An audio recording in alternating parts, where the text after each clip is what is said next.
What is up, everybody? It is Scott, the dog dad here, and I am sitting down with Billy Hoekman, and today we are going to talk about veggies, why they are awesome, why we should be feeding them, or at least why I think that we should be feeding them, and I think I can speak for Billy here and say Billy thinks that we should be feeding them, and just veggies, because they're still, for those of you guys that aren't, I know that like 99% of you are already in Raw Feeding 101 because you're here in Dog Dad's Pack, but for those of you that aren't, there's like 19,000 people in there, and it seems like every single day we still have somebody that thinks, veggies are the devil, so to speak. And this video should hopefully clear some of that up for those of you guys that have, which is all of you, that have come into the pack to learn more about nutrition and go beyond just talking about 80-10-5-5 and really dive into what veggies are actually doing for our dogs instead of just saying, we'll feed this much of it and it'll be awesome. Actually hearing a little bit more about why they're awesome. So Billy, thank you so much for coming to tell us why veggies are awesome. You are welcome. I'm happy to be here. Sweet.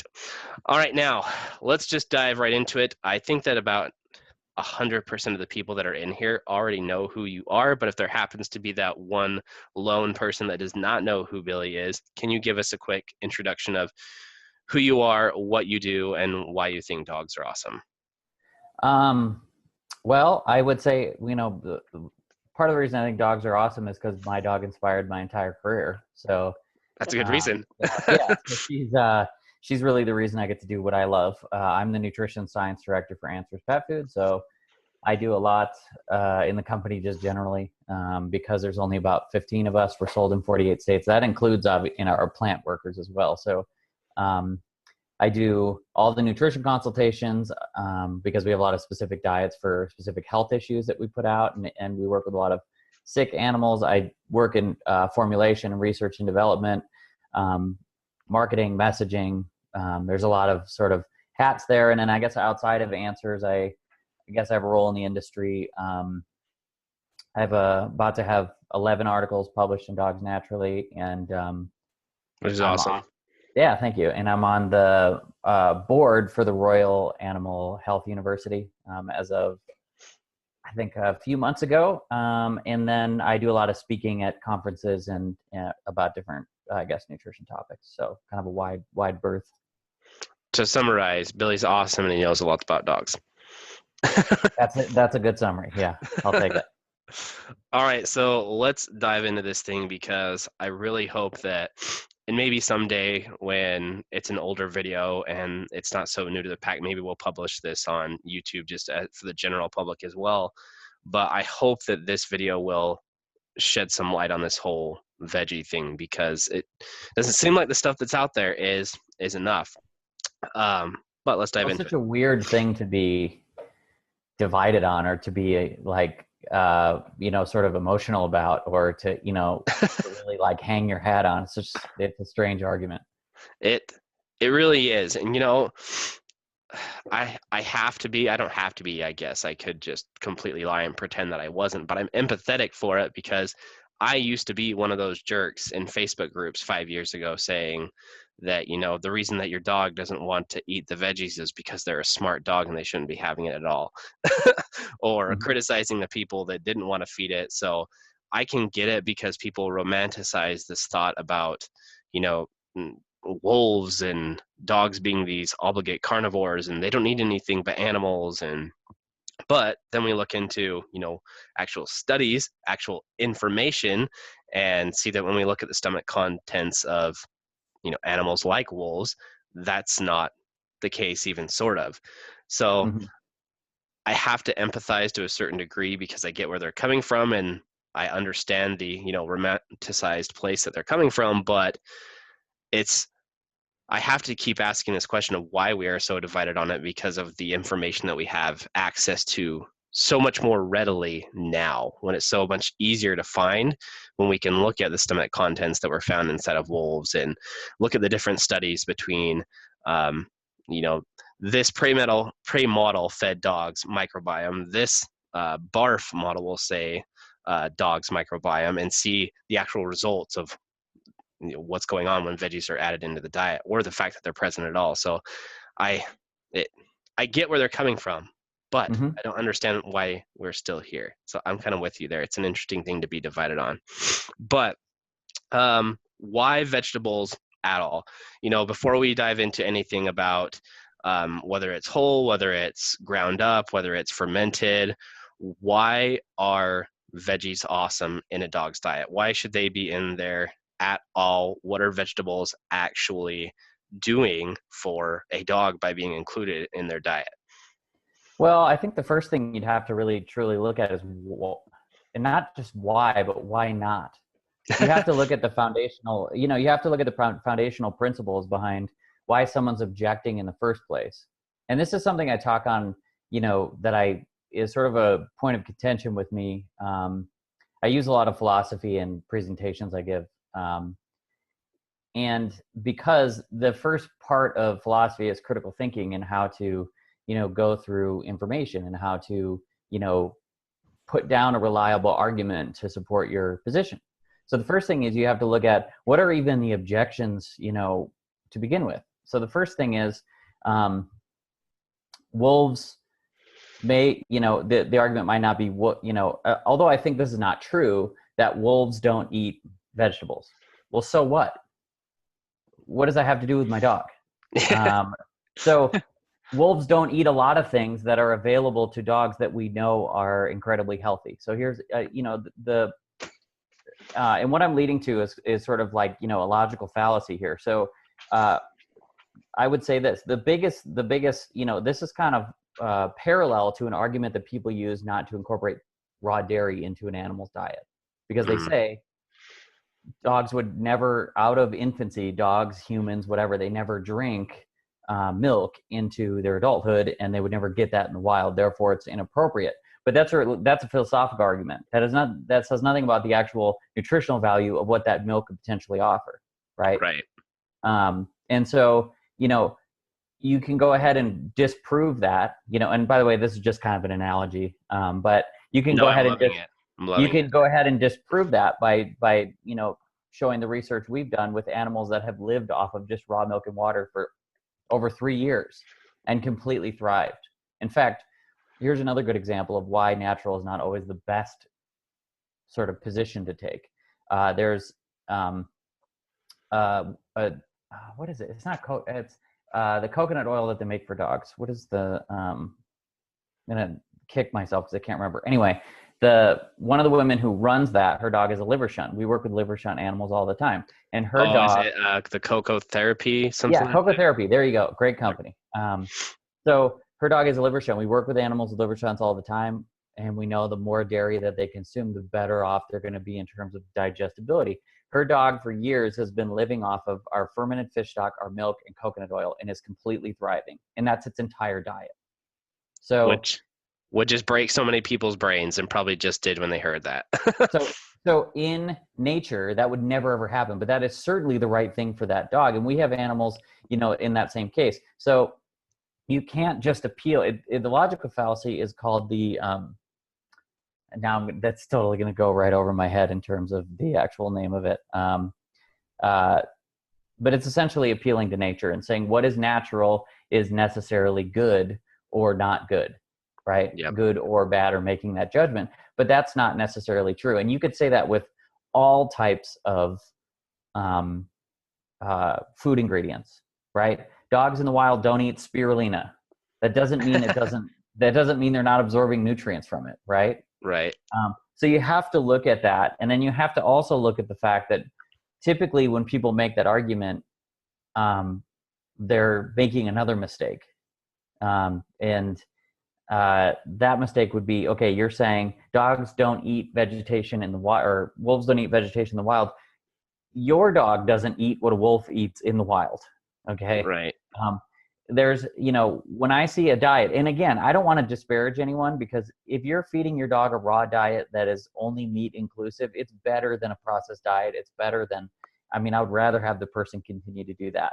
But there's no way you could argue that a wolf is eating, some chicken leg quarters and some chicken liver that they bought from that's been chemically washed, and that, there's a whole different thing. This wolf is eating, is ingesting hair. They're ingesting, the eyes and the brain, and they're they're getting more than you're actually providing them.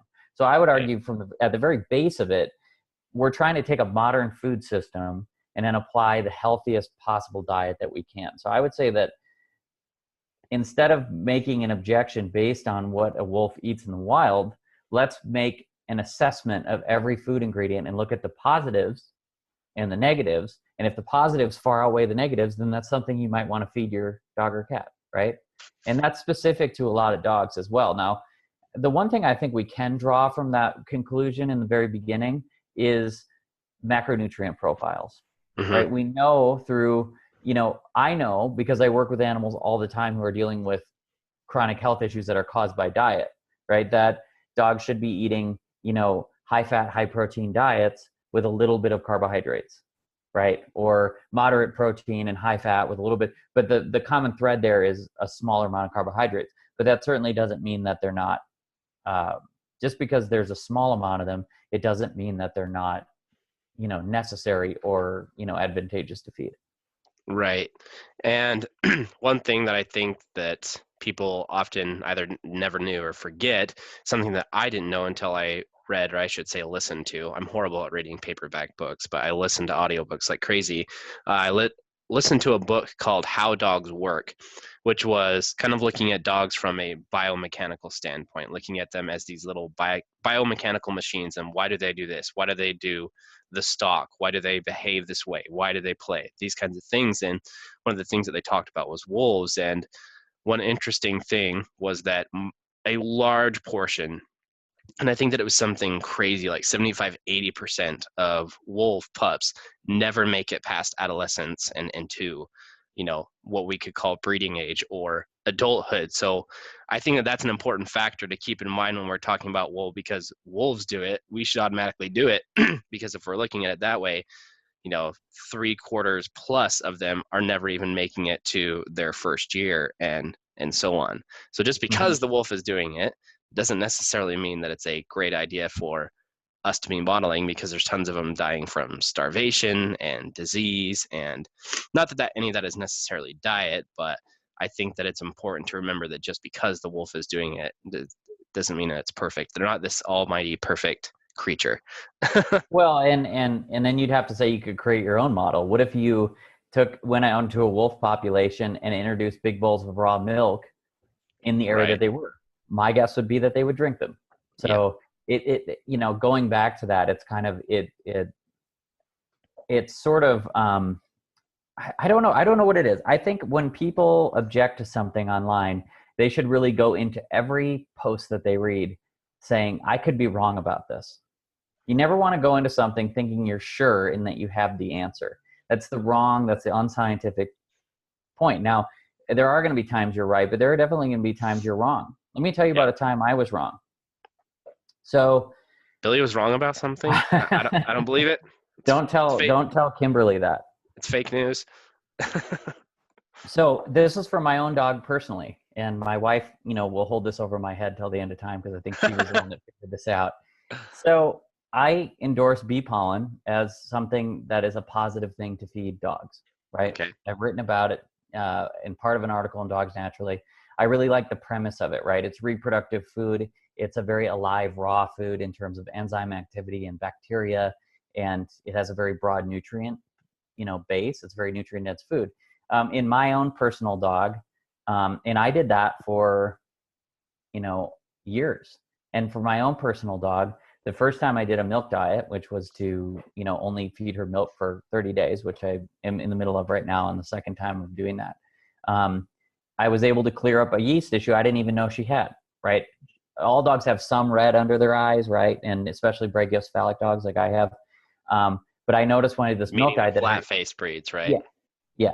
And I noticed that any trace of that yeast went away when I did this milk diet. And then I said to myself, I wonder what this is happening from this. We omitted the bee pollen and it hasn't really come back in the same way. And so you have to be prepared to be wrong and say, I could be wrong about anything, but even it goes down to a specific dog. So even in the case of that could be great for another dog.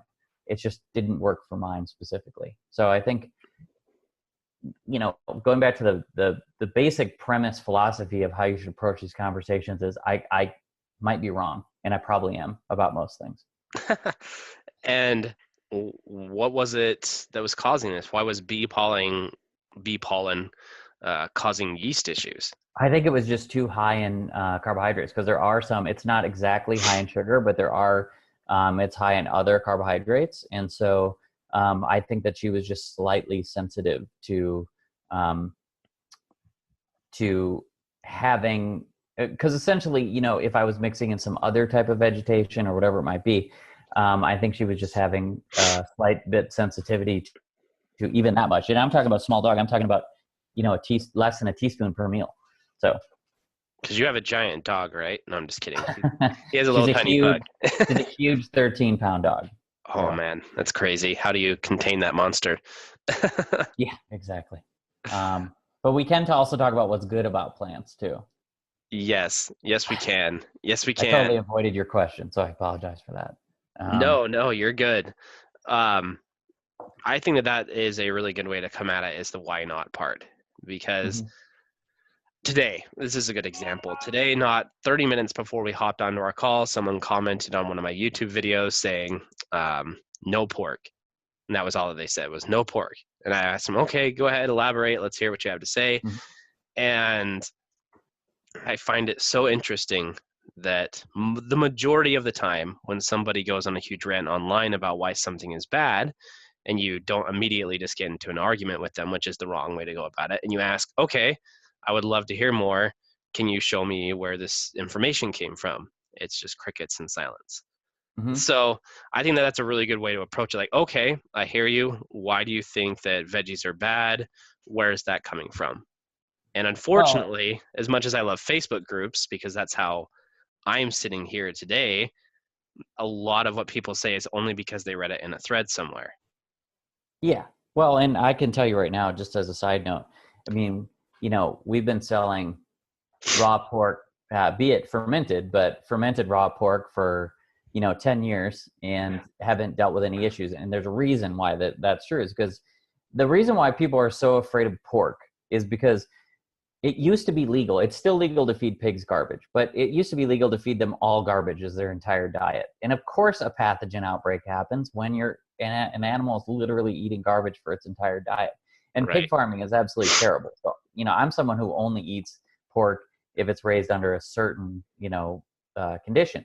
But raised correctly, and if you're making your own food, you should be buying, good meat sources. If raised correctly, it's no more dangerous, or really, and it's not really that much different than, beef, chicken, turkey, whatever, in terms of doing that. It's really just, a different fat profile and different arrangement of amino acids. The only difference you can point to, which is a pretty interesting thing that they've seen in humans, is that it does raise your white blood cell count differently than when you're eating other meats. Interestingly, though, and this is obviously, information is very interesting to me. When that pork was traditionally cured or fermented, you didn't get that same reaction. So Interesting. I would argue that people should be, animals should be eating, fermented pork, but that makes sense coming from the source. So. Yeah, that is interesting. That is weird. Let's see here.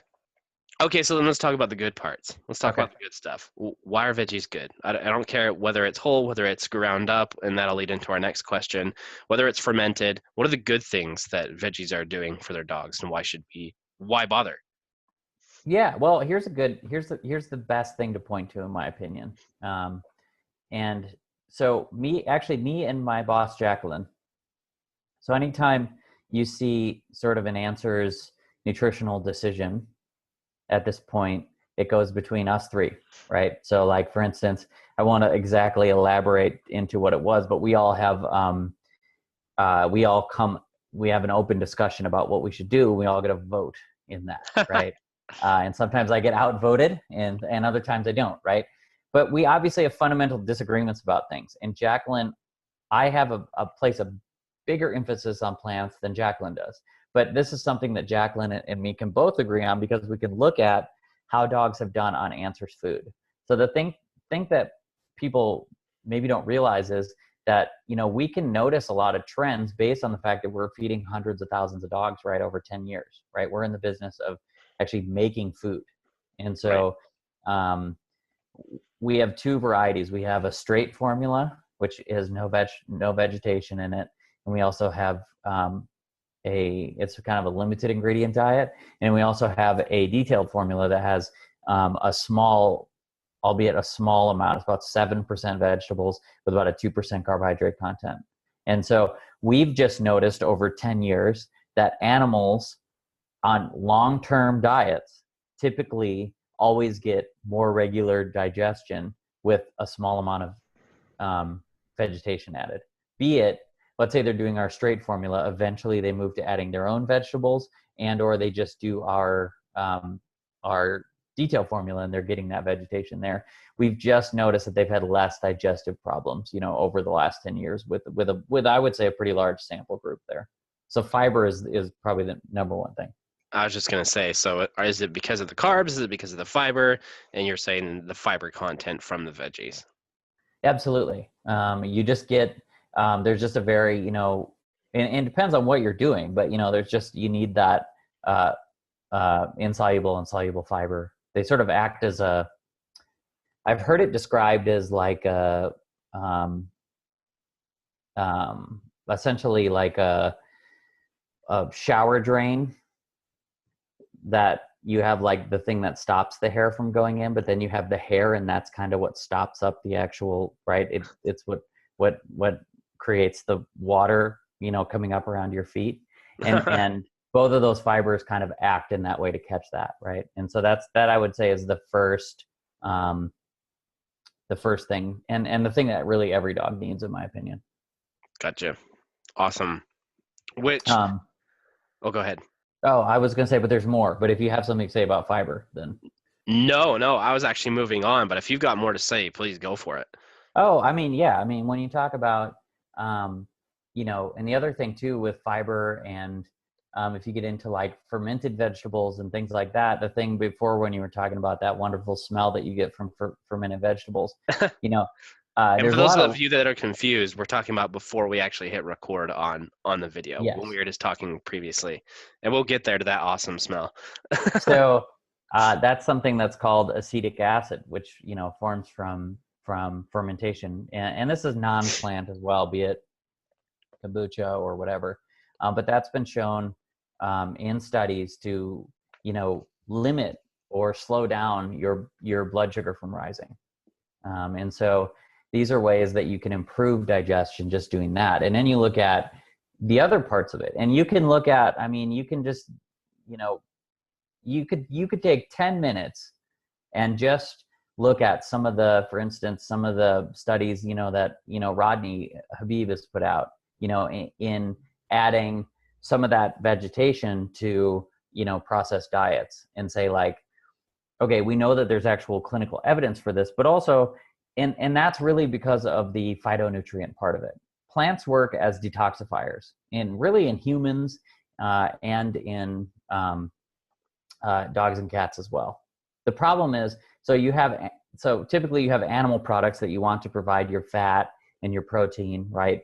And your specific vitamin set that comes with that, and raw animal products like dairy and eggs and stuff, there are a fair amount of antioxidants. But plants are typically, this is why people juice and they do all these things, because plants are detoxifiers.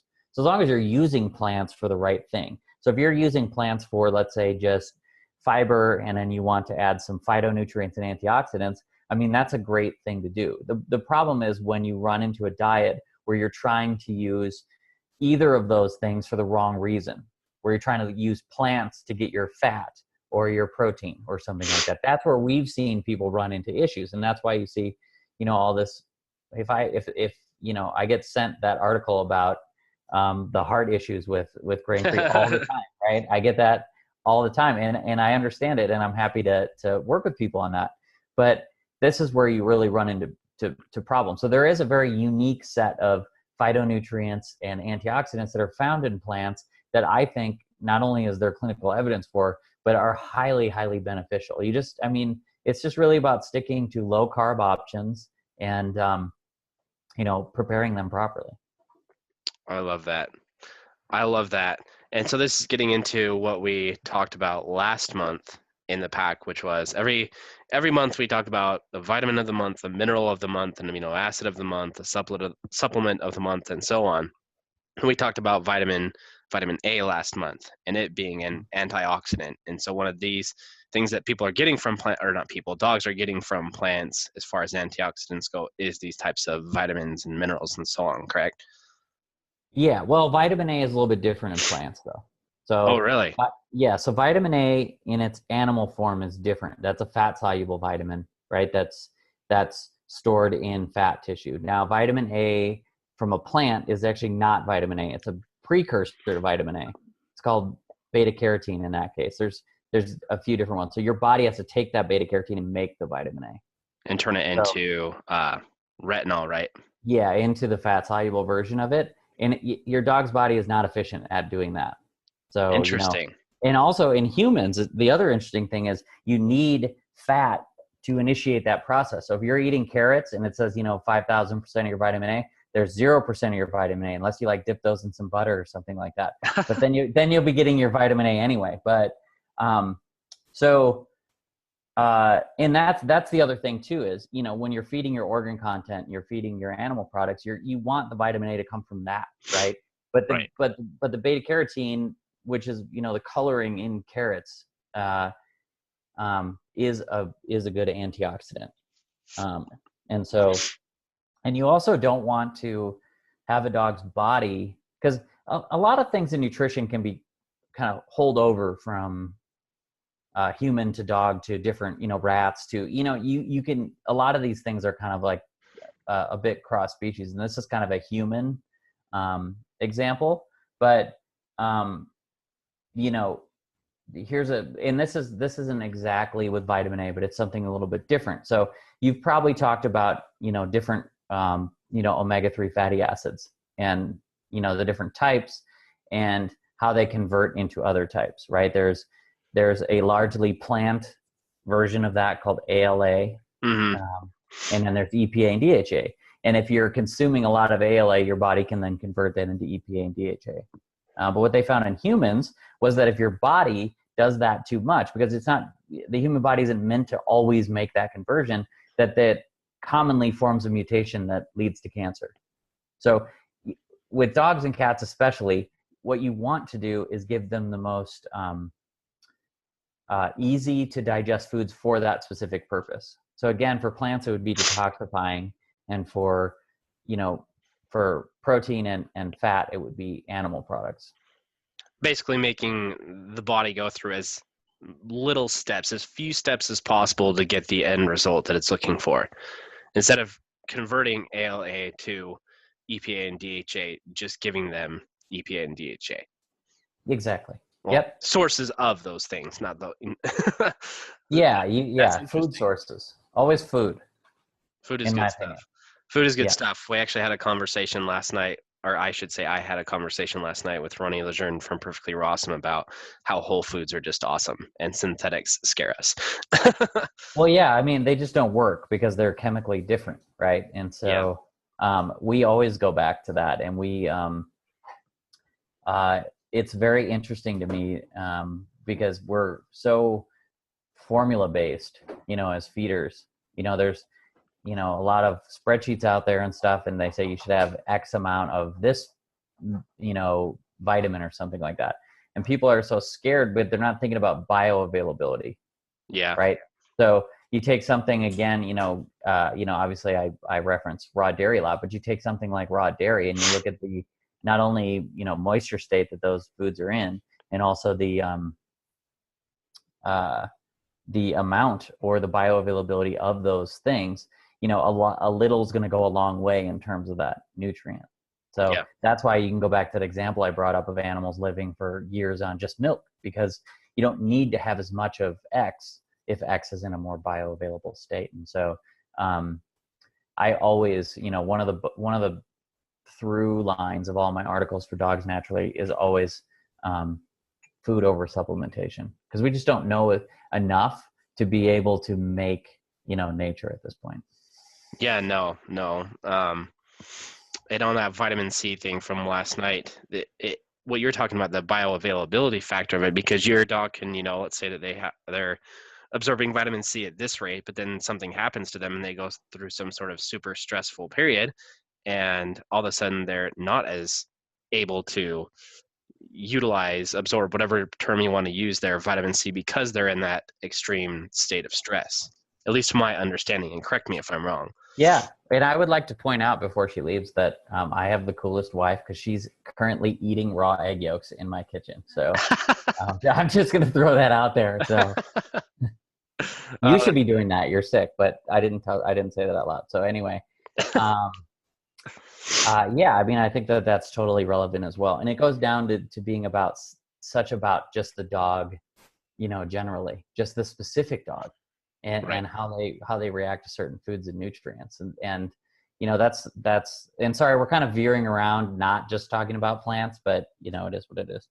I don't think this is our third or fourth. I think it's our third interview / conversation on video, and I don't think we've ever really truly stayed on topic. It always goes somewhere else.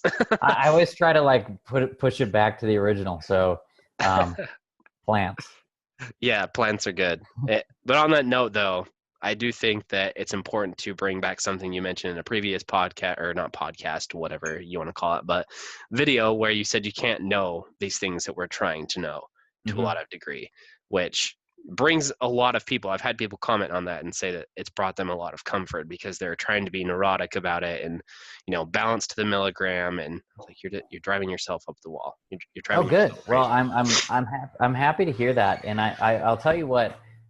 I walk that line because I am someone who's incredibly anal about what I feed my own dog, right? I obviously love the formulation side of things, and I love formulating my dog's diet. In fact, the fact that she's on a 30-day raw milk diet right now on just the kefir, I mean, she is getting cheese treats, but that's raw dairy as well, kind of kills me because I can't formulate her meals, You're bored. Exactly right. But, the main thing you want to do is, and I kind of talked about this at the Raw Natural Dog Summit in Chicago, is you don't want to balance through numbers. You want to balance through using whole foods. And it's better to say, I'm going to balance this using these whole and especially reproductive foods, using separate foods that are complete food systems in and of themselves. So the whole premise of that talk was to say, okay, if you're feeding a commercial raw diet, you can take, and the calorie specs of this commercial raw diet, and the calorie specs of a whole fish, and the calorie specs of raw milk. All of those things are independent food systems in and of themselves. They're all balanced, right?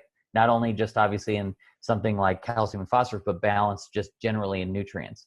And so you can then, do as much of this commercial raw as you wanted in this meal, or as much milk as you wanted, or as much fish as you wanted, or as much egg as you wanted. And those would all be complete food systems. So I encourage people to balance through that rather than saying, I can know, because as we've talked about, you can pull USDA database of what is in a chicken egg, and it's not what's in a chicken egg necessarily that I buy at the store that's pasture raised or whatever it might be. And so it was the average of what was in X amount of eggs that they used to get that number.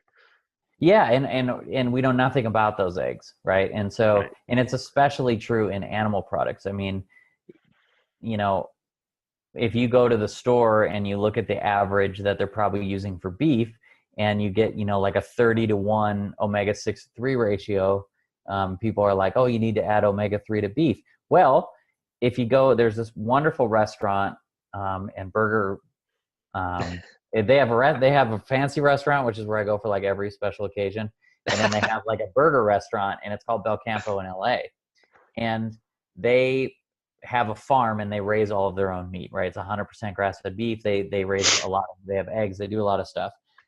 That meat has tested out consistently at a 1-to-1 omega-3 to 6 ratio. So to that's crazy. If you feed that, you have to add nothing to it because it's more about the ratio, obviously.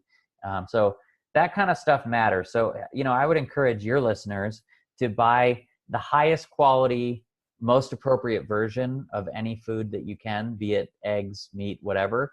And you're pretty much going to balance out, not only the fat ratios, but the nutrient ratios as well. Two things. One, you're now my official superhero because you go to a burger place for special occasions. Number two, we need to have you back on to specifically talk about this whole concept of reproductive foods, because the first time that you talked about it on our first chat absolutely broke my brain in the best way. And it has created all kinds of awesome results from the people that I've shared it with since then. Oh, So I good. think that we really need to dive into this topic separately, because if I start talking about it now, we'll never get to the rest of the veggie stuff. No, absolutely. Yeah, I'm happy to do it. We, it's a huge part of what we do. My home formulation, and also it's a huge part of obviously what we do at Answers. Using, we sell more raw milk, I believe, than anyone in America. So, it's a huge part of what we do. So I'd be happy to come on and talk about actual results and not just theories about, what a wolf would eat. But let's talk about, let's look at case studies and that kind of stuff. So. Yes, we need to do that. We'll get something scheduled, because that absolutely has been a game changer for people. All right, moving on. So fact or fiction. One of the things that people talk about is that you can't give your dogs whole vegetables because of cell walls and cell membranes and all these different things. So fact or fiction, can dogs utilize the nutrients from vegetables if they are whole vegetables? If I take a piece of broccoli, break it off, and hand it to my dog, is it just Yeah. going to come out the other end, or are they going to be able to actually digest and utilize the nutrients in that food? Mostly fact. And I say mostly fact because I'm sure there are some dogs in the world that can eat it and totally digest it. And I know that there's people who feed it whole and that they don't see it, coming out the other end whole or anything like that. And so I'm sure that there are some, but mostly true in that most dogs. Sorry, I always want to say cats, but we're not talking about cats. So most dogs, because I'm always trying to be like so because cats don't get covered very much. But I can't remember. This is dog dad. This is not dog and cat. Billy's just trying to be inclusive. Yeah. So I would say mostly true in that if you actually want what I'm talking about, I mean, you could still get some of the fiber part of that. But if you want what I'm talking about, which is, the phytonutrients and those very fragile small nutrients, which is why I wouldn't recommend cooking them, then I would, grind them up or loosely chop and ferment them. Right. And is this an enzyme problem? Is that why they're not able to digest this? Is it an enzyme problem?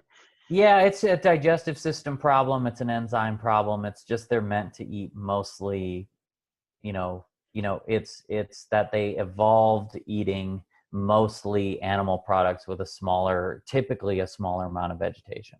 Now, I might add too that if you're going back to the, going back again to the wolf thing, there have been wolves that have been observed just eating plants without, getting it out of the stomach or anything like that, just eating berries and vegetation. So not to say that they can't, but again, that goes back to what exactly are you feeding your dog? And so plants is too broad of a category to say, can you feed unprocessed plants? It would probably depend on the plant as well, right? And the dog. Yeah, the plant and the dog. And so not all plants are created equal, right? Most of the plants, obviously not from your listeners, but most of the plants that are in diets are terrible for humans and for, Like the big C?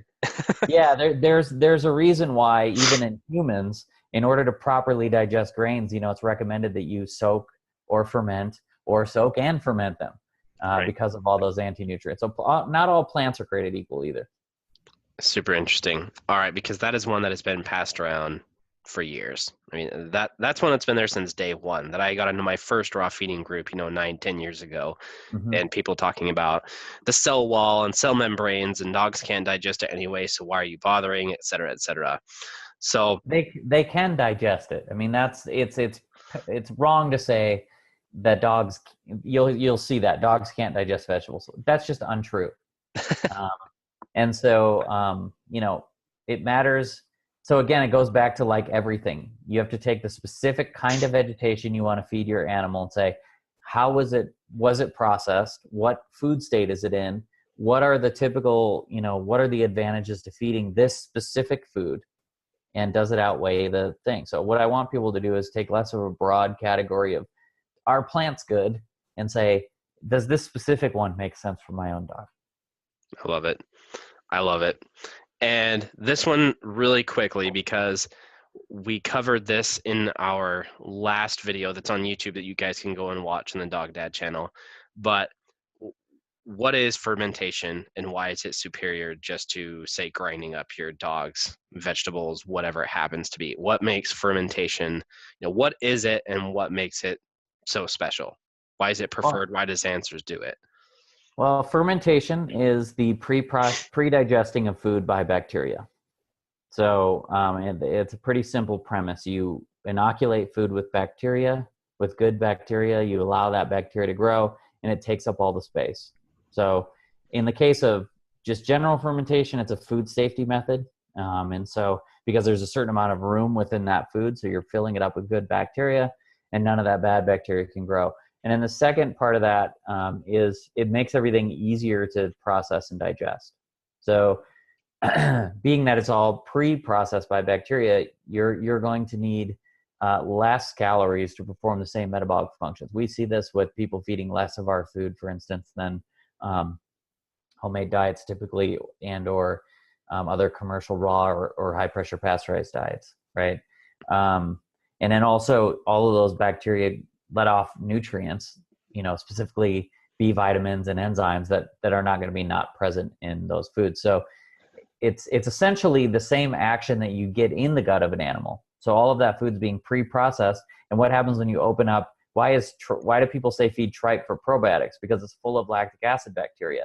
So this is essentially, if you go and ferment your vegetables with, you put your sea salt or your whey in there and you ferment your vegetables, you're introducing those lactic acid bacteria to actually eat the sugars in those vegetables. So you get, not only are they easier to digest, but you also reduce the sugar content drastically. So that's the other thing you hear is, don't feed vegetables, they're high in sugar, they'll feed yeast, et cetera, et cetera. Not only will they help combat yeast, because you're going to be inoculating the body with good bacteria that will fight the yeast, right? Mm-hmm. But also, you're drastically reducing the sugar content in the vegetables themselves. So, because that's what the bacteria eat, is the sugar. And right. So it's, there's really only two ways that I personally feed my dog vegetation, and obviously fermented vegetables is number one. No, and I will say really? this. Yeah, well, and on a side note about fermentation, we just got some incredible, so we've been working, we're one of the only raw companies who's actually working with regulatory and trying to say, okay, we're going to prove to you that fermentation works as a food safety method, and this is viable to move forward in the industry, right? We're not trying to fly under the radar. We're trying to, show them. Scream at the radar, here, see, it works. So, and because obviously it works. And in doing that, in some of the quantitative numbers we've gotten back with fermentation, to me, are absolutely incredible. So the one thing, and we're going to make a infographic out of this, and this is the kind of thing where when I get with the marketing person, I get so excited about the really nerdy infographics that we can sometimes put out. But we took within that fermentation. So if you look at what we're doing specifically, there's fermented cod livers in there, there's fermented vegetables, and then we do an overall ferment, right? In this case, it was our chicken. So that's with whey that we do to kind of do an overall ferment in terms of doing that. Given the numbers we saw in our food, and this is straight out of the refrigerator, this is not letting them at room temperature or anything like that. I did a base diet of what I would recommend a healthy 30-pound dog would consume per meal, right? Which was our detailed formula plus our kefir and our fermented fish stock. And even just looking at some of our average numbers straight out of the refrigerator, that formula, so even just the food itself contains 2.8 billion probiotics per ounce. And then you add that with the rest of it, and it was up to 28 billion probiotics per ounce, at least 28 billion probiotics per ounce. which is crazy. And then you take that, we've done quantitative data on this too. You take that same food that has 2.8 billion per ounce, and then we leave it out at room temperature for 12 hours so those bacteria can divide and grow. And it went up to 28 billion probiotics per ounce just in the food alone. And why does that matter? Why does this? Because I mean, I think a lot of us that have looked into gut health at all have seen, the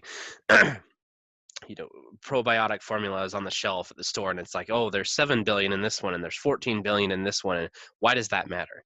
Well, the funny thing is, and those are big numbers, but numbers are not even the most important part. Environment and type are, at least as important, right? And so, when somebody says, I want to compare your goat's milk to a probiotic supplement, and those two things are not comparable, right? One is lyophilized, which is like a freeze-dried culture, right?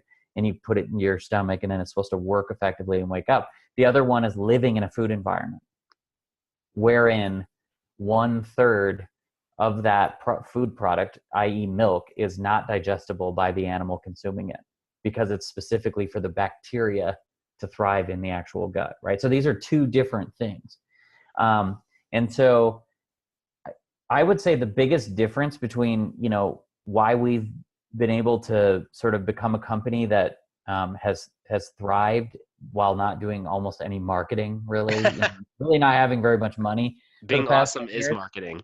Yeah, it's because it works. And one of the reasons it works is because bacteria is is probably the missing ingredient in pet food, even in homemade diets. So your immune system is mostly regulated in the gut, and you want to constantly inoculate the gut with as many different types of bacteria.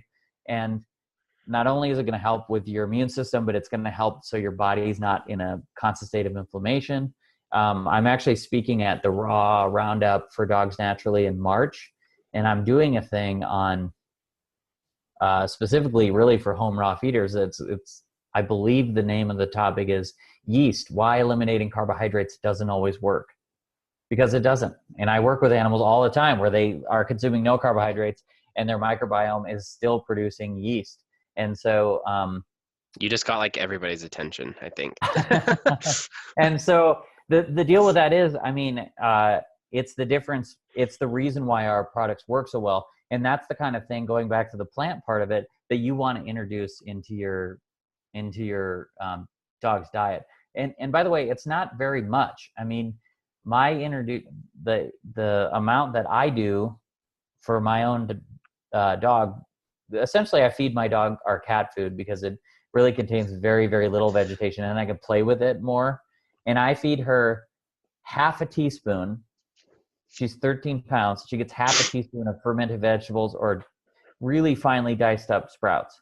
And that's enough for her. And I would say a teaspoon per 20 pounds is really my recommendation. So it's not very much, but it is enough to where it can make a difference. Okay, and that leads perfectly into the next question that I had, because I'm not going to lie, at the Healthy Pet Summit that Lucas and Perubi put on, you absolutely, I've used this term so many times already, so maybe I should save it for when it's more appropriate, but every time I talk to you, it's appropriate.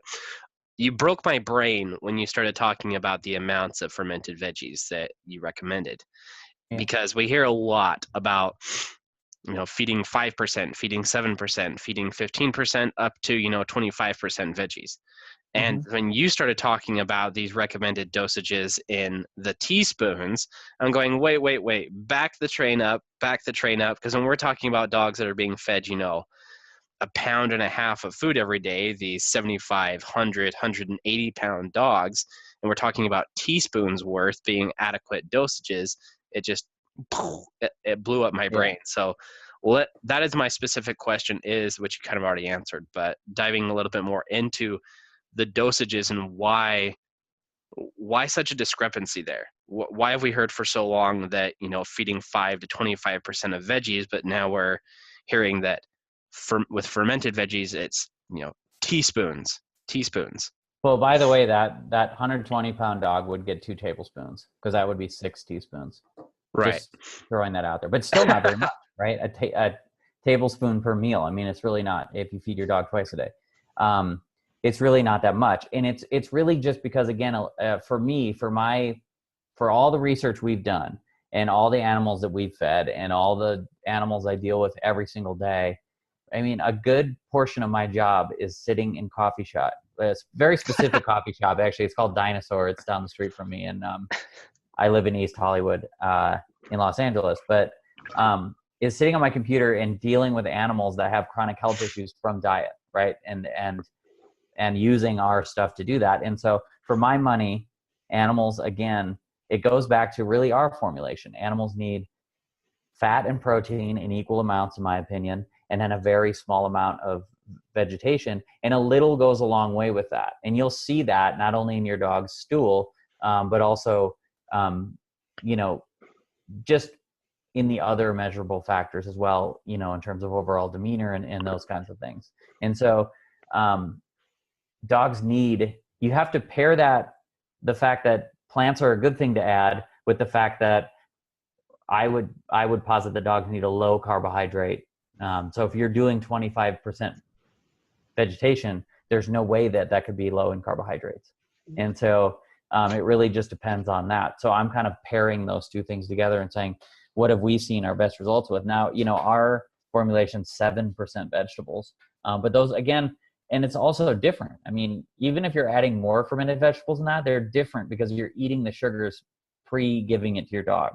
So it's not even exactly the same amount of carbohydrates, you know, in the actual vegetables. Which is crazy. That's awesome.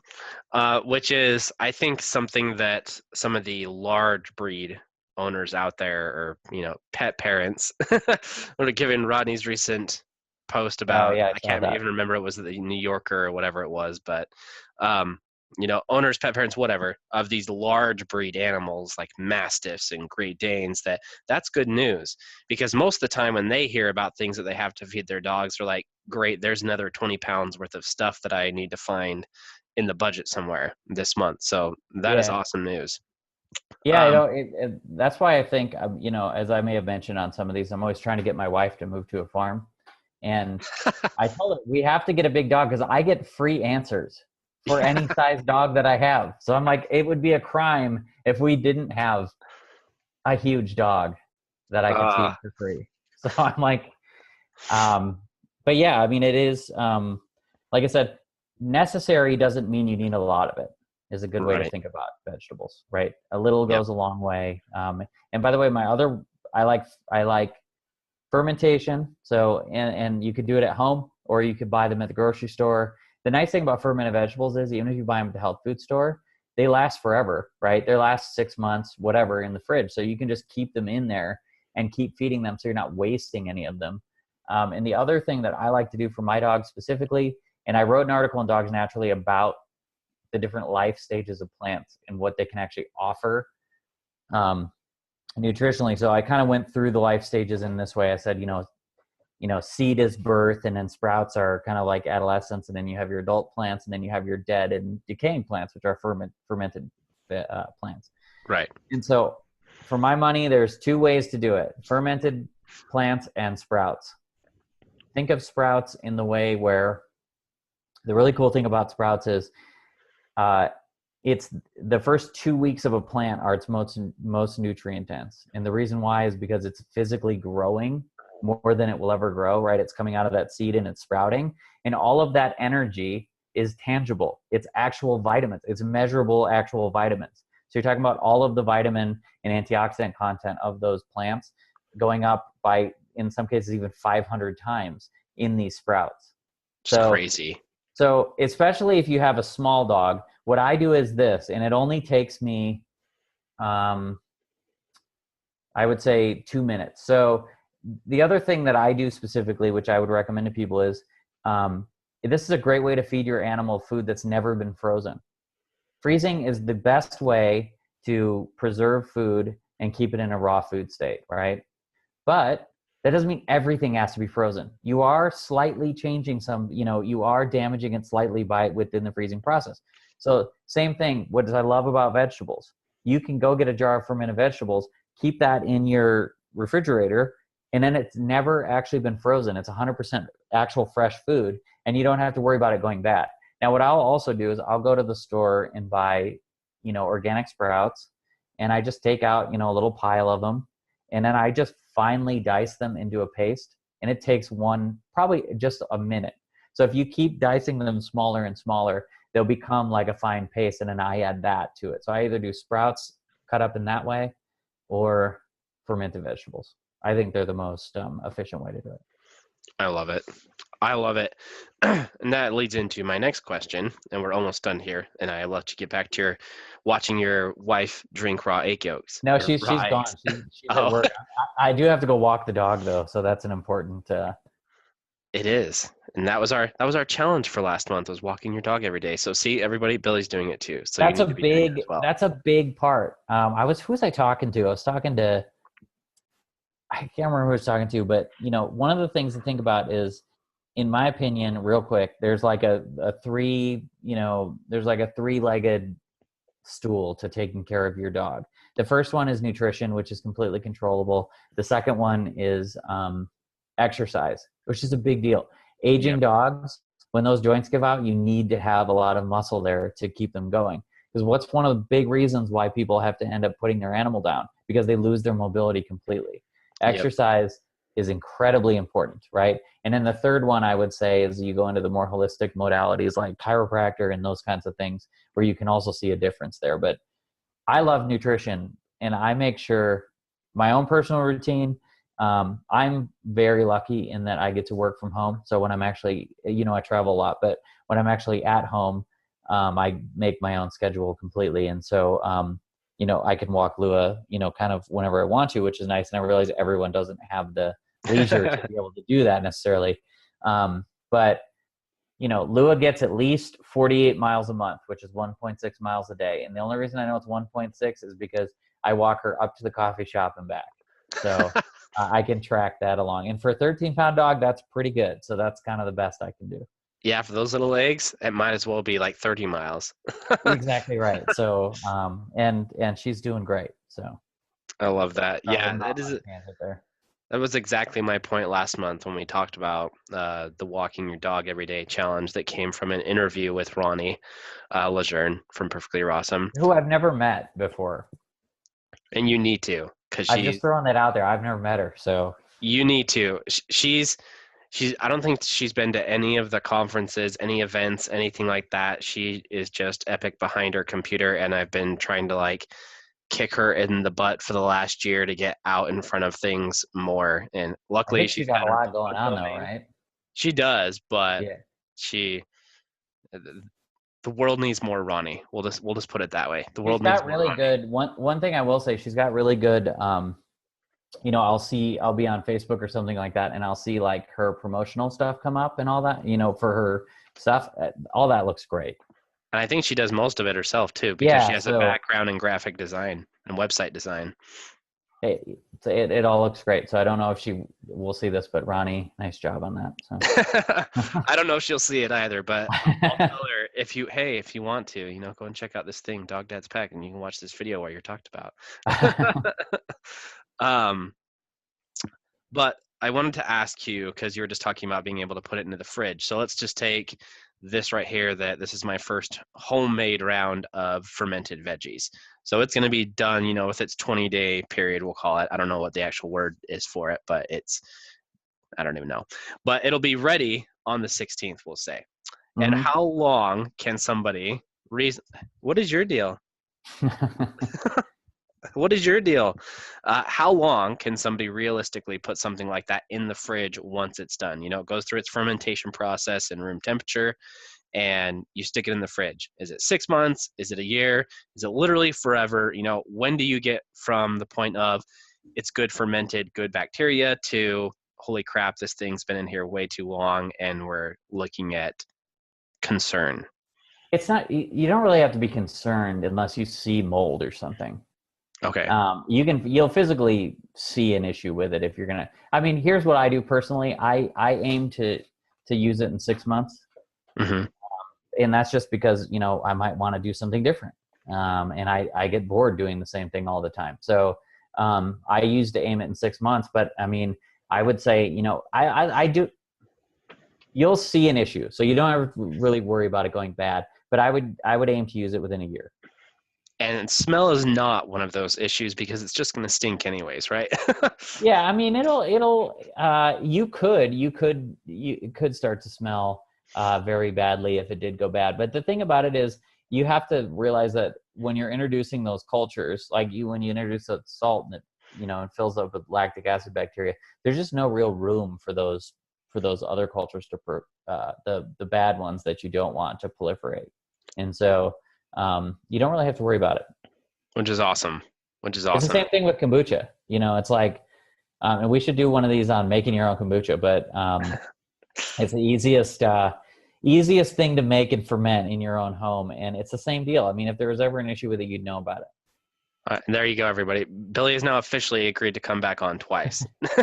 We've got him. We've got him on kombucha, and we've got him on reproductive foods. We got him. Well, in the kombucha one is I feel like it's too hard. It's so much easier for me to explain when I'm talking how I brew my kombucha every week rather than like writing it out in an email. I've talked to several people on the phone in the past week or two about my specific brewing process, but these fermented foods are incredibly easy to make at home. It's just a matter of getting in like a groove with it. Yeah, and I need to take you up on your whole Healthy Pet Summit thing and get some of your what is it called? Some of your SCOBY. My SCOBY is doing very, very well. And I will say this, to the people watching this, I brew 1.5 gallons a week, which is 10 bottles of 16-ounce bottles of kombucha, and it takes me 1 hour to do the whole process from first fermentation, second fermentation, which is adding the flavoring and doing that. It takes me 1 hour a week. So if you drink kombucha, there's no reason why you shouldn't make your own. And also going back to the dog thing, we've been fermenting 2 of our formulas with kombucha forever. I've seen an incredible difference. It's going to be, we're about to release a liver diet in our health guide, and I believe it's going to be an optional there just because of that whole glucuronic acid bit, where glucuronic acid is what your liver uses to detoxify your body. And you can look at rat studies and show that rats that drink kombucha have more glucuronic acid than rats that don't drink kombucha, which is hilarious that rats are drinking kombucha. But they're hippie rats. They're hippie. Yeah. So, and the fermentation part of it it's a scary word for some people, but it's really easy. I love it. So really quick then, so I can get you out of here and on to walking your dog before she goes crazy. And my dogs apparently go crazy because he's screaming at me too. What Just is for the your record, she's sitting on the couch sleeping, so she's not going to go crazy. I can promise you that. I cannot say the same for my dog. My dogs are sitting here staring at me just like, what are you doing? Why are you sitting here looking at this thing on the counter? And why It's a are you little talking? colder where you are too. It is. It's way, way, way cold. I actually made a video the other day for YouTube saying, hey, trainers out there, what gloves do you use? Because mine aren't cutting it. What's the temperature like there? It's been hitting the teens the last couple of weeks. So, well, if you can believe it, today I was walking home from the coffee shop and I couldn't just wear a t-shirt. I had to put a light hoodie on. So you poor soul. It's winter in Los Angeles as well. So. I both love and I think that I would not do well in a hot all the time climate. Like as much as I hate the cold sometimes, I just, especially with the dogs having the hair that they do and everything, it's just like it breaks my heart every time I see somebody with a husky in Florida. Like that poor dog. If any of you have a husky in Florida, I'm sorry. Well, I will say, and the last thing I'll mention about the weather is I'm very excited so my wife is from Alabama and she we live in LA. She's lived in New York City, but it doesn't really get that cold in New York City. They get a lot of snow. She's never really experienced the negative temperatures, and I'm from Wisconsin. So, Wisconsin, Minnesota is right in that air mass of, -15, -20. And so I'm actually bringing her home in February. So she has to experience the terrible, terrible weather. So I'm a terrible husband. Yeah, you don't know cold until you felt the -10s, -15s, and you walk outside and your face literally hurts. You're like, oh, wow, I think that my skin might be dying a little bit because it's so cold out here right now. Oh, and I said that was the last thing I was going to say, but I'm a very proud Wisconsinite. And so I was in the state for the coldest day ever on record, which was -55 degrees. Oh my goodness. Oh my, nope. That's a big nope. That's a big nope. I won't be moving to Michigan or Minnesota or any of those anytime soon. The Exactly. negative tens they're plenty. Yeah. I think we've hit negative 12 or something like that in the last couple of years that I've lived out here in the area we live in now, which is plenty. Because it's not Yeah. only cold, but it's super humid because we're surrounded by wetlands. So the cold isn't Oh, just, interesting. it's like it's everywhere because of the Mhm. humidity. And it's like you're in a Silent Hill video game or something because you can't see more than 30 yards because there's so much fog. And That there's your sounds weather great. chat for the day, everybody. Yeah, that sounds great. So sorry, people who are listening and don't care about weather or Wisconsin. um, but your fermented veggies recipe, really quick. What steps do you go through? A, B, C. Do you dice it? Do you put it in a food processor? How do you go from I've got some veggies on my counter to I've got stuff in bottles fermenting? Well, you know what's funny about that? I don't often ferment vegetables. Um, and the only reason I don't ferment vegetables very often is because I ferment a lot of other things. So, so it just kind of depends. Over the years, I've used a few different recipes. Maybe this might be easier because I was kind of curious as to what you were using. No, I want to know your recipe for doing that. So it's kind of interesting you say that because I get that question a lot, and I'm thinking to myself, well, I like to make raw homemade yogurt. I like to make kombucha. I like to do all these things.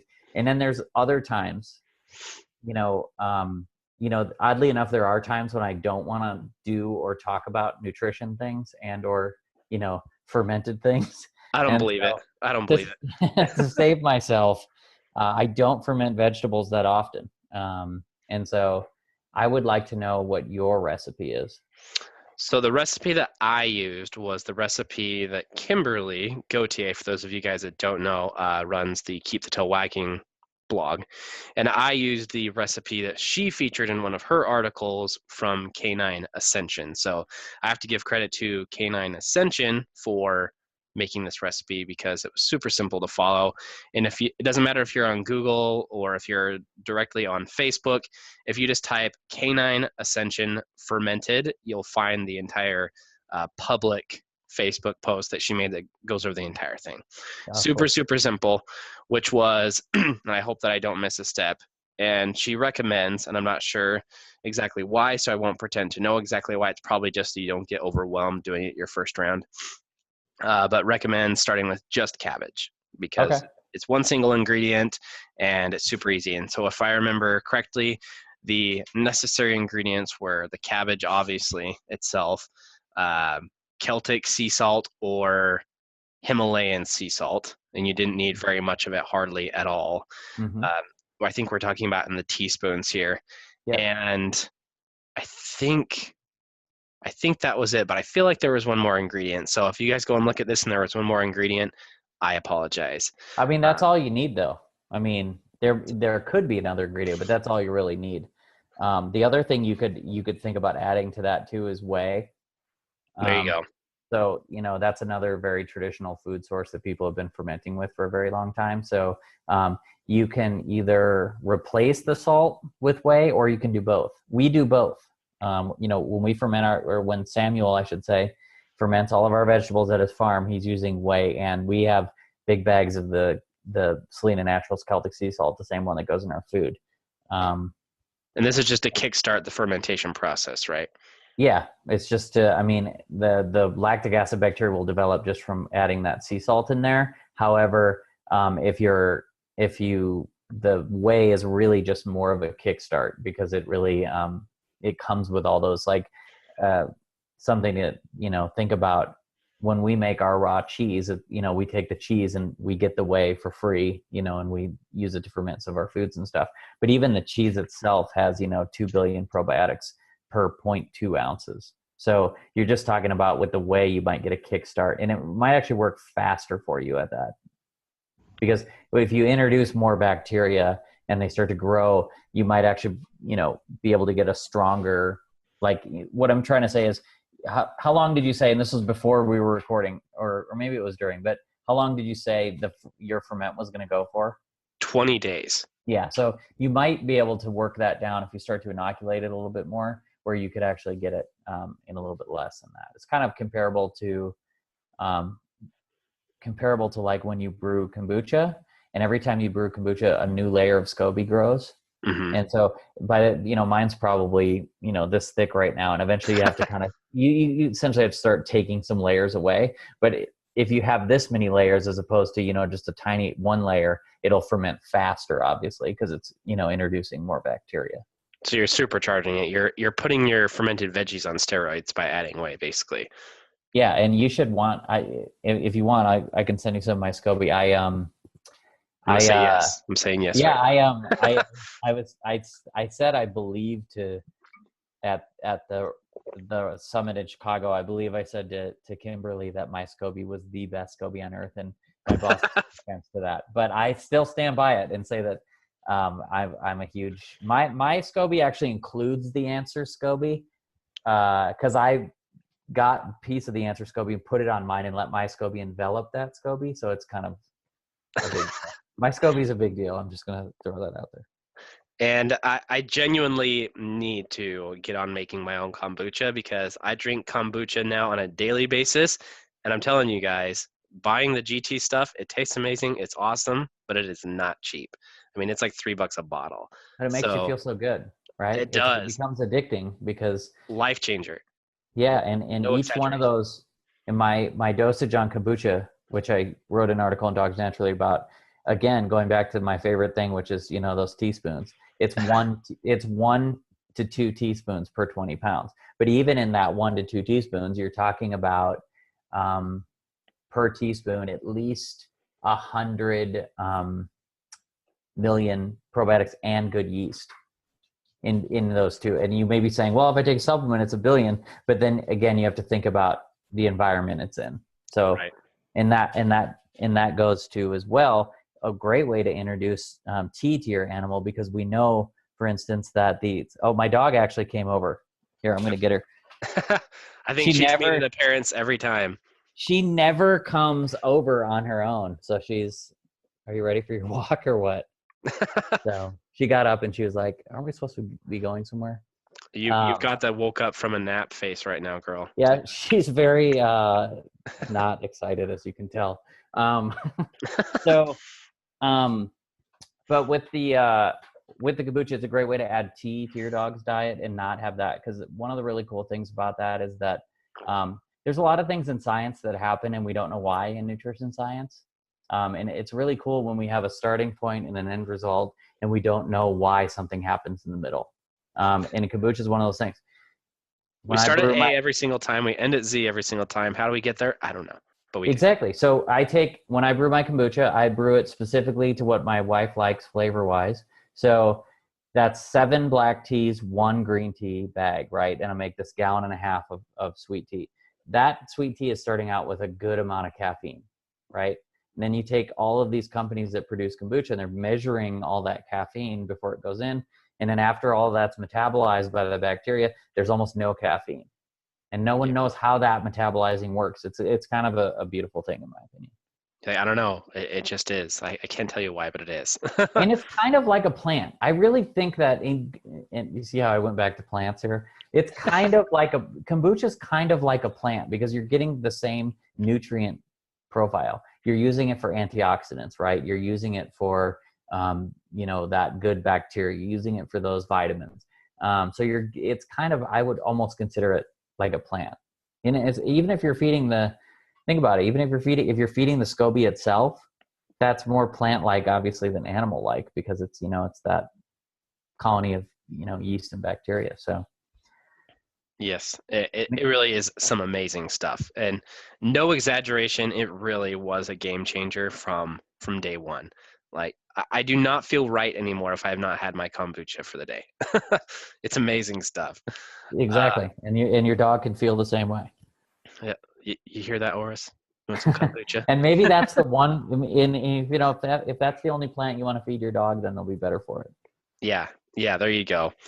Let's see here. Oh, the fermented veggie thing. So taking the cabbage and the sea salt. I do not remember the amount of the sea salt, but you are adding in the sea salt after you get your cabbage all diced up, or whatever you want to call it. But I will tell you this, please, for the love of everything, do not use a knife to do it.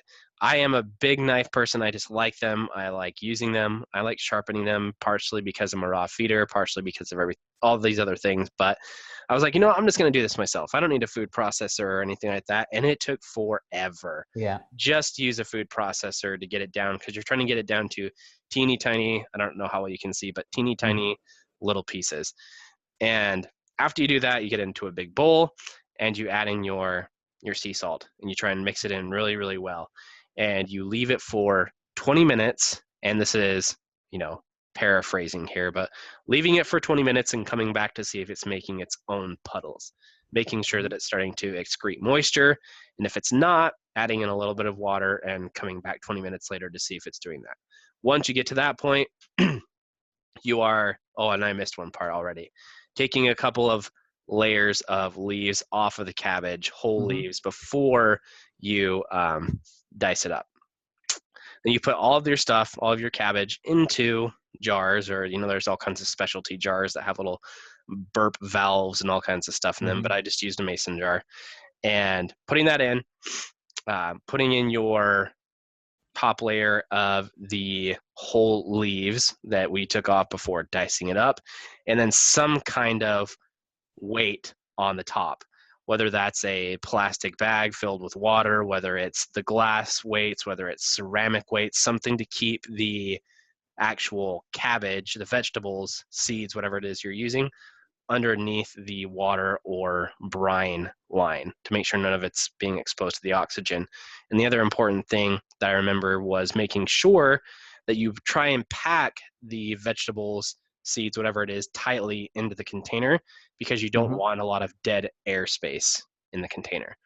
And after that, it was pretty much leaving it every day, coming back once a day and burping it, making sure that you're releasing the gases and making sure that there's enough water in the container to keep all the veggies below that brine line, so it's not exposed to the oxygen and it doesn't start drying out and everything else. But that's important. That was it. And the other thing you can do too, and you might want to do some research on this online, is you could probably in your next batch use some of the juice from this fermentation as to inoculate or start your next batch. That's awesome. So, because you're just introducing that bacteria, right? And so I would look into that. And it's just that same process, and it's just as easy. Now, next time you could take beets and carrots or whatever you want, or mix them all together, and then you're getting the same process by fermentation, but you're getting other, different nutrient profiles, and especially different. I would recommend that people, try to get as many different colored things as they can. So if you want to have your sauerkraut next to your, and get some beets and mix those two things together, you'll commonly see that at health food stores.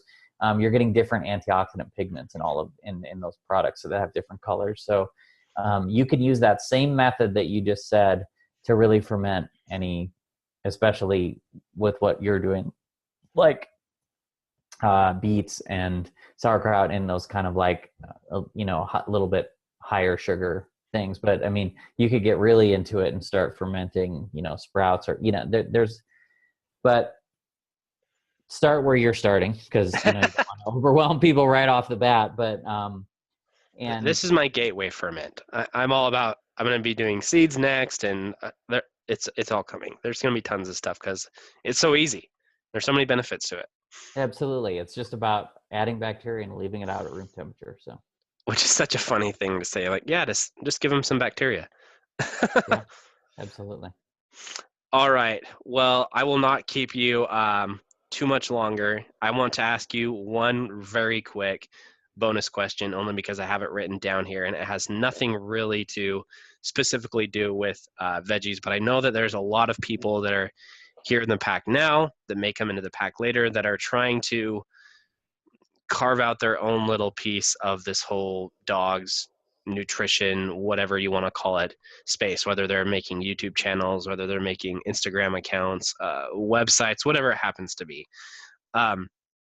What one tip would you give that person that is trying to being as successful as you are in the dog food, we'll just call it the dog food space. You put whatever label you want on it. But what is one piece of advice that you would give to that person that's trying to make their own little piece of this world? Whether they're making that Instagram account, trying to spread knowledge, whether they're trying to do a YouTube channel, doing the exact same thing.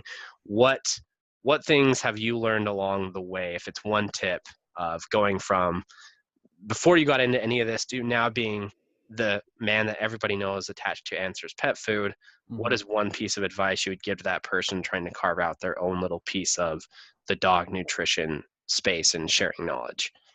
Yeah, well, I would say a few things. The first thing is I actually get this question pretty frequently. And it's very interesting for me because I just took a very specific path. It'd be hard for me to tell someone to recreate. I met the perfect people, and I started to work with them, and we were all like-minded. And there's a lot of this comes down to, that you have a certain skill set for what you're doing, but also like any industry, it's who you meet and networking and that kind of stuff. But if there's two things I would recommend. The first thing I'd recommend is just do it because you want to help animals. That's the only thing that you should be really concerned with. If there's any concern beyond that with like, I want people to know who I am or any of that stuff doesn't matter. So do it to help as many animals as you possibly can. And then you'll start helping animals. And let's say you help 5 animals, let's say you help 100 animals, let's say, and you keep moving forward, you've really made a difference in the world. And anyone can do that, right? Anyone can do that. And the other part, which I would say is kind of specific to how Answers sort of sees things, is I would really just try to innovate. So there's a lot on the internet, there's a lot of repeated information, and it's good that happens because there's a lot of times people need multiple sources. They need people they trust to sort of go over information that they've heard before. Maybe you want to talk about it in a different way.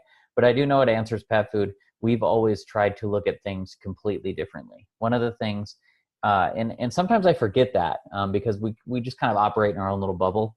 And then we'll be with people, and it was just very interesting. I had an experience at that Raw Summit in Chicago. We were having lunch with Kimberly, which I'm assuming everyone who watches this probably knows who she is, but that's Keep the Tail Wagging blog. And we were talking about as we do, me, my 2 bosses, Jack and Roxanne, we're just talking about food and something going on with production or something. And Kimberly was asking a bunch of questions about, how we arrived at conclusions. And we were talking about when the initial formulation of Answers Pet Food and, where do you come up with your protein to fat ratios or something like that. And, Roxanne said, well, we formulated it to mother's milk, to the nutrients in a dog mom's milk. And so you look at that and you say, Reproductive Foods. Who else would have done that, right? It's a totally different way of looking at it. So I would say do it for the right reason. And then the second thing is there are ways to innovate new information because nobody knows the absolute ideal way to feed a dog. I mean, just look at the history of what we're doing. We introduced raw milk into the pet food world, right? We were the first people to do this. And 10 years ago, people were like, why the hell would I feed milk to a dog or a cat, right? And that took a ton of information to get it out there and to show why that's an appropriate thing to do now. And so there's definitely ways you can innovate. But I just really think when it comes down to it, if you're doing it for the right reasons, you're going to be successful because it's just all about helping animals. Yep. Couldn't agree more. Could not agree more. If it doesn't start from something that you genuinely enjoy doing and you want to see happen, like getting dogs switched over to raw foods or, creating the best commercial pet food on the planet, helping as many dogs as possible and as many cats as possible, as many, leopard geckos as possible, whatever your thing is, you have to love it first. Because if you don't, you will quit. If you don't like it just because you like it and you love that thing, you'll quit. it's just too hard to keep doing it if you don't love it in the first place. And it's not the benefits that you're seeking. It's just, I already love this thing, so I might as well go after it. Oh, absolutely. And it'll be hard too. I Yeah. mean, that's the main thing. I mean, I know I work about, 120% of my life. So it's definitely not easy. And there's definitely, I'll say this, the last thing I'll say on that, which is very specific to me. So I remember like 5 years ago, working for Answers Pet Food, and no one had, so essentially, I just moved to California. I was living in Seattle before that, and my role had kind of changed with the company. And at this point I said, I'm going to do this new thing. I'm going to go on a speaking tour, and people are going to want me to speak at their store, and then I'm going to move on, and Answers is going to pay for this. So I said to Jacqueline, and as far as I know, no one had ever done this before. And the first tour was totally insane. It was from like California, snaked my way to Wisconsin, went down to Texas. It was 30 days. Never will do that again. But I said to myself, okay, I'm going to do this wild thing, and I'm just going to so I went to Jacqueline. I said, okay, let's, I'm going to do this tour, and I want you to pay for it. And she said, okay, that's fine. And I'd call these stores, and I'd be like, hey, this is who I am, and I want to come speak at your store. And they'd be like, wait, who are you? And why should I listen to what you're talking about? And so, fast forward to, now, and I've done a good amount of, I've done, probably 8 or 9 speaking tours in different parts of the country. And you get to somewhere where people now ask you to come and speak. But if I would have never taken that, leap of faith in the beginning and said, no one's ever done this before, but I'm going to do this because I think it's important. And who cares if only 3 people show up, on this, when I go to speak somewhere, I'm going to reach those 3 people. If I wouldn't have done that in the beginning, I probably wouldn't be where I am now. So it's, put yourself out on a limb. Yeah. Yeah. You're not going to make your first YouTube video, your first Instagram post, and get 100 likes and all those kinds of things. It's going to be a lot of time with 3 people at the event, or 2 views, or 10 views, or no likes on 5 out of your 10 posts, or, who knows what. But that's where the whole starting it with loving the thing, whatever the thing is, loving it first has to be the first step, because if you don't, you'll stop. It's just too hard to not do it if you don't love it. It's just too hard. Well, exactly. It's kind of like photography. You don't start out taking good pictures. No, you don't. I mean, maybe you do now because of like phone technology, but you get better and better as it goes along. So it's kind of the same thing. But I'll just add that I feel incredibly grateful every day to be able to do what I do. Yep.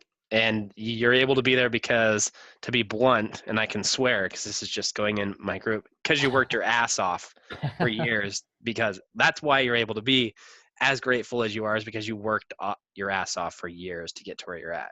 And it wasn't you decided that you were going to be very well known and go and talk in front of people and everybody was going to love it. Exactly right. Yes. Like, well, I think I'm going to be loved by everybody tomorrow. That sounds like a great plan. Let's do that. Yeah, exactly right. Awesome. Well, thank you, Billy. I appreciate it. We will talk separately soon again and get our kombucha and reproductive foods things scheduled now that we've hooked you into doing 2 of those. I'm starting to think that this is a pattern where I don't know, manipulate or coerce you into coming on again at the end of every episode or every video that we do, but I'm fine with it so far. Well, I like it because I try to travel a little bit less this year, and I can do these from home, so that's a good thing. And spread. Do more of that stuff you love. Yes, exactly right. All right. Well, thank you guys so much. Usually I'll at the end of these things, I'll tell people to subscribe if they're not already subscribed, because it's usually on YouTube, but this is the pack. So if you guys have questions, post them in the group. You know how to get a hold of me because you're the pack. So have a great day, guys.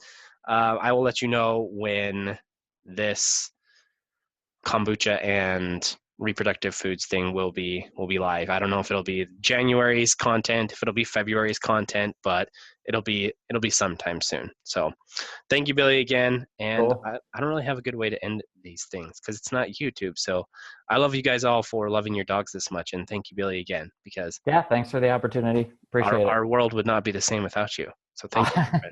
I'll take it.